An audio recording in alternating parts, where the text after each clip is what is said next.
Anything else? Colt smirked slightly. Ben popped his gum louder as he gritted out. Actually, there is, since you have a tongue to match. Stop babying that leg of yours. You think people are showing you pity, but it's your own pity you see reflected in them. Walk with strength and pride, and they will reflect it back. Colt's smirk slightly turned serious. I knew you would have wise words to share. In my opinion, you share too much yourself. Ben had never really forgotten that we told Marshall the truth, though he never said it directly.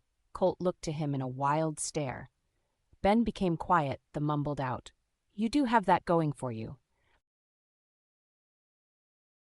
Ben looked to Henry. You coming, kid. Yes, Grandpa.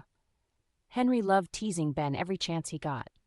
Ben put up with it, only reply with grunts and mumbles. Truthfully, I think he liked it. I looked to Henry, who seemed to read my mind as he walked out the door. I'm done with adventures for the time being. It hardly ever is good for me. Dying over and over just doesn't seem very sustainable for me. After all, I'm not a cat. He slightly chuckled as he waved with his back turned to us. Then I looked to Colt, who was smiling at me. The room was so quiet we hadn't heard quiet in some time. To some degree, the silence was deafening. Colt seemed to be enjoying it, and I didn't want to interrupt it. Colt went over to the door to the meeting hall, shutting it slowly and locking it quietly. What are you doing? I smiled. Colt, finishing with locking the locks, turned to me. You know, it's been some time since we've had time to talk alone. I smiled slightly. It's been a while since we've been alone in general. He came up to me, putting his hands on my shoulders. Sorry about all that. Starting a herd is one thing, but raising up a kingdom that can withstand an attack from AIs is another. It's all right with the babies and all my sisters. I'm never lonely, but this is nice. I grabbed him back around his waist, pulling him closer. He started to massage my shoulders smoothly, making his way down my back with his fingertips as I put my head on his chest. You're so tight, my love. That feels nice, though. I feel I should be the one giving you a massage. We will get to that. Don't you think we should go see Chain first? What? And miss this opportunity? He was right. By the time we would be alone again late at night or early in the morning, we were always too tired for even a talk. Colt smirked at me with a mischievous look, his green eyes warm but wild. I put my hands in his hair, giving the sides of his head a good scratch, then running them down his face, pulling him toward me to give him a kiss that he turned into an even deeper kiss. Deeper and deeper we went until we were both submerged. The room, the world, was no longer there. It was just our skin, our hands, our eyes, his black long hair to my red tangling in one another's, gently vining us together, every part of us being as one. Colt whispering to my ear, I missed you.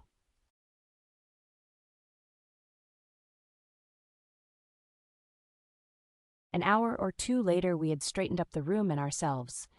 Colt holding to me, sighing, kissing my forehead. We need to make more time for us. I sighed slightly. I don't think that will be any time soon with what's going on.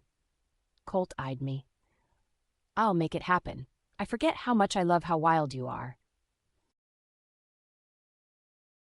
I rolled my eyes. Please me, wild. You're clearly the wild one. I won't disagree with you. I'd be too scared of our next encounter if I did, so you might just rip me to pieces. Well, actually, maybe I should disagree with you. He was smirking so wide, I pushed him slightly. Oh, be quiet.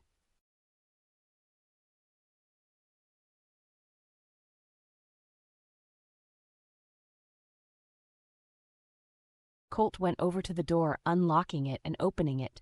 No one was around, but then again, the area was usually quiet anyways, unless the room was in use. We made our way hand in hand, arm in arm, to the biggest guest room. Colt, knocking on the door with 2 knuckles, waited for a reply from behind the door. I heard, Enter at your wish.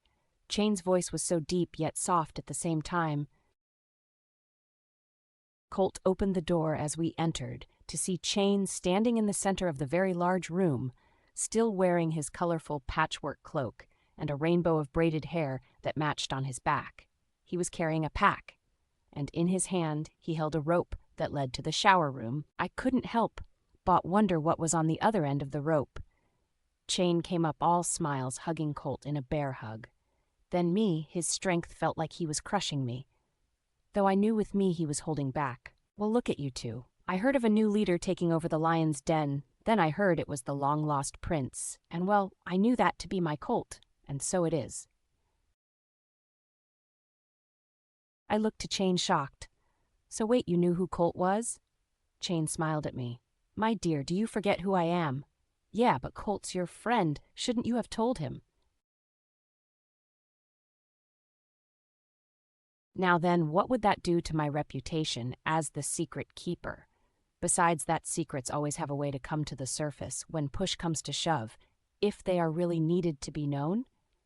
Colt was living a fine life, as he is now. That makes my heart glad. I do hope you understand, the both of you.